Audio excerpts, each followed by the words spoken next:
Assalamualaikum warahmatullahi wabarakatuh. Selamat siang para netizen di seluruh pelosok tanah air Indonesia. Ugrasena hadir di acara Breaking News.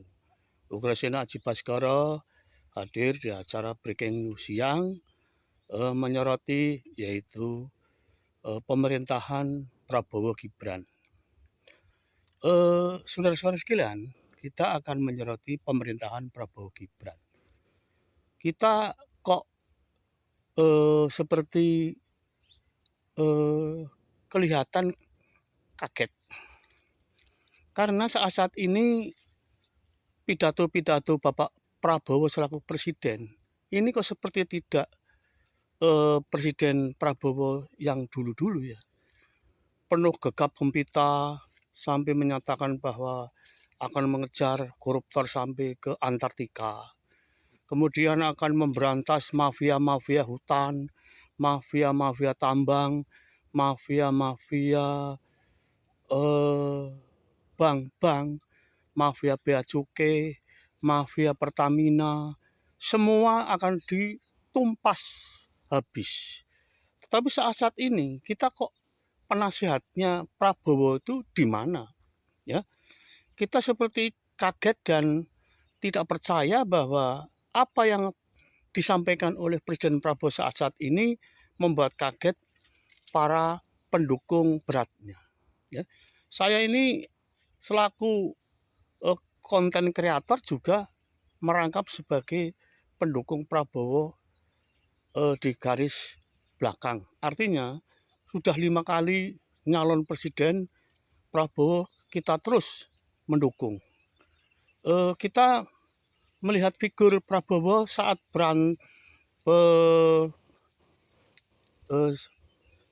melawan Jokowi saat itu seperti Prabowo 100% sebagai TNI sejati.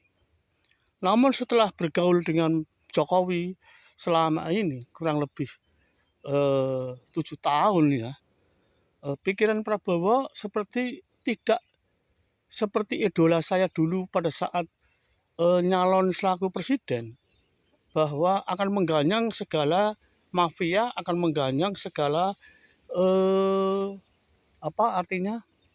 segala penyimpangan-penyimpangan yang ada di Indonesia, bahkan hidup dan matinya untuk rakyat.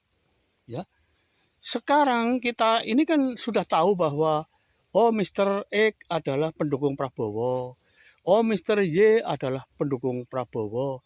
Jadi pendukung Prabowo itu terbelah jadi dua, dari Tremul dan Prabowo sejati.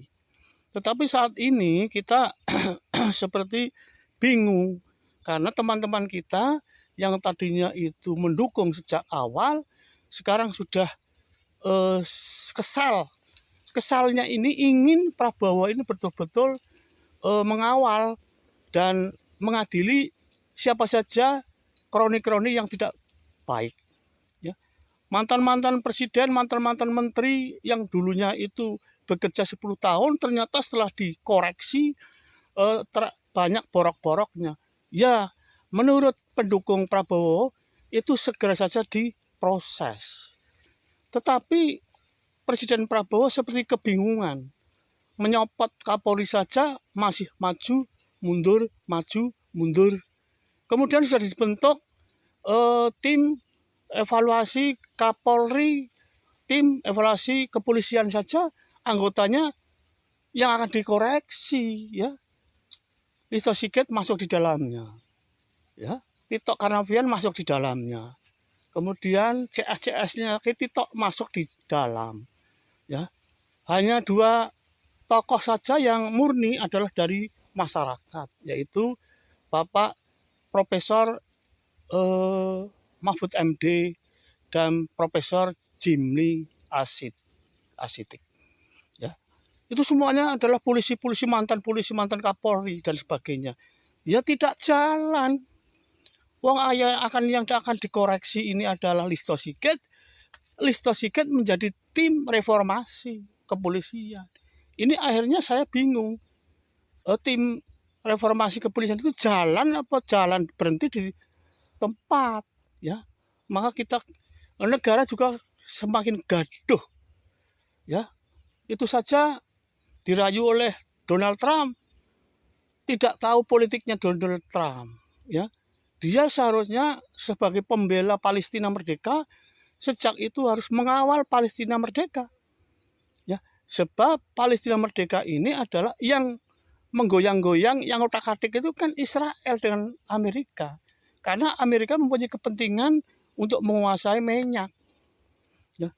Adapun gertak sambal antara Israel memerangi Iran itu kan semuanya adalah kartunya itu dimainkan oleh Donald Trump. Ya. Bahkan Donald Trump itu menyatakan bahwa perang dengan Iran, perang dengan Palestina kalah demi rakyat. Rakyat yang mana? 30 juta rakyat Amerika Serikat berbondong-bondong turun ke jalan, kemudian mengucapkan stop perang dengan Iran, stop perang dengan Palestina.